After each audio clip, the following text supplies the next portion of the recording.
दुनिया भर में अपने खूबसूरत समुद्र तटों के लिए मशहूर गोवा हर साल देश विदेश से लाखों पर्यटकों को आकर्षित करता है। हालांकि भारत को 1947 में अंग्रेजों से आजादी मिली, लेकिन गोवा शुरू में ही राष्ट्र का हिस्सा नहीं था। भारत की आजादी के 14 साल बाद तक गोवा भारत का हिस्सा नहीं बना। इसके पीछे का इतिहास काफी दिलचस्प है। गोवा का इतिहास 3री शताब्दी ईसा पूर्व का है, जब इस पर मौर्य वंश और उसके बाद सातवाहन का शासन था। 580 ईस्वी से 750 ईस्वी तक ये बादामी शासकों के शासन के अधीन था। 1312 ई में गोवा दिल्ली सल्तनत के अधीन आ गया। उसके बाद लगभग एक शताब्दी तक विजयनगर साम्राज्य के अधीन रहा। विजयनगर के बाद बीजापुर के आदिल शाह ने गोवा का प्रशासन अपने हाथ में ले लिया। आदिल शाह के अधीन गोवा वेला को उसकी दूसरी राजधानी बन गई। इसी समय पुर्तगाली भारत आए और धीरे धीरे गोवा को अपने क्षेत्र में शामिल कर लिया।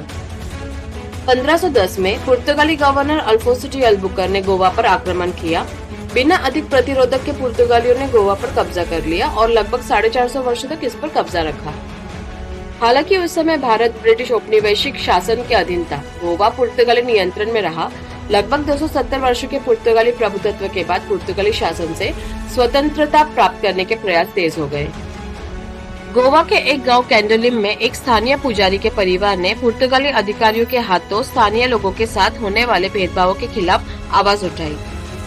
जब पुर्तगाली प्रशासन ने उनके विरोध को नजरअंदाज कर दिया, तो उन्होंने मैसूर के टीपू सुल्तान के साथ एक योजना बनाई। इस योजना में पुर्तगाली सैनिकों को जहर देना शामिल था, लेकिन ये तब विफल हो गई जब जिस बेकर को यह कार्य सौंपा गया था उसने पुर्तगाली अधिकारियों को सूचित कर दिया। इसके बाद इस योजना के 15 साजिशकर्ताओं को फांसी दे दी गई। 1910 में पुर्तगाल में राजशाही समाप्त हो गई, जिससे गोवा वासियों में स्वतंत्रता की आशा जागी। हालांकि गोवा में पुर्तगाली प्रशासन ने दमन तेज कर दिया, जिसके कारण 1930 में पुर्तगाली परिक्षेत्रों में विरोध प्रदर्शन और रैलियों पर प्रतिबंध लगा दिया गया। डॉक्टर राम मनोहर लोहिया ने गोवा की आजादी के संघर्ष में महत्वपूर्ण भूमिका निभाई।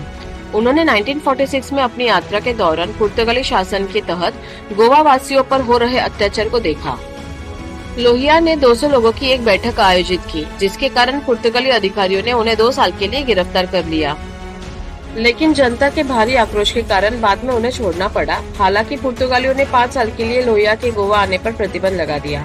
इसके बावजूद गोवा की स्वतंत्रता के लिए लड़ाई जारी रही। सेकेंड वर्ल्ड वॉर के बाद पुर्तगाल नाटो का सदस्य बन गया। सालाजार ने फिर गोवा को पुर्तगाल का हिस्सा माना, जिसके कारण गोवा की सुरक्षा के लिए नाटो के साथ एक सुरक्षा समझौता हुआ।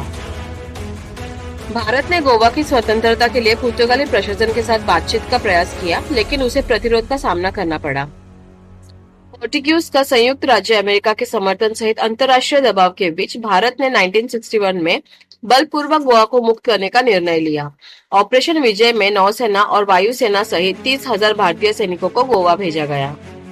भारतीय सेना की ताकत को देखते हुए पुर्तगाल ने 36 घंटों के भीतर गोवा पर आत्मसमर्पण कर दिया।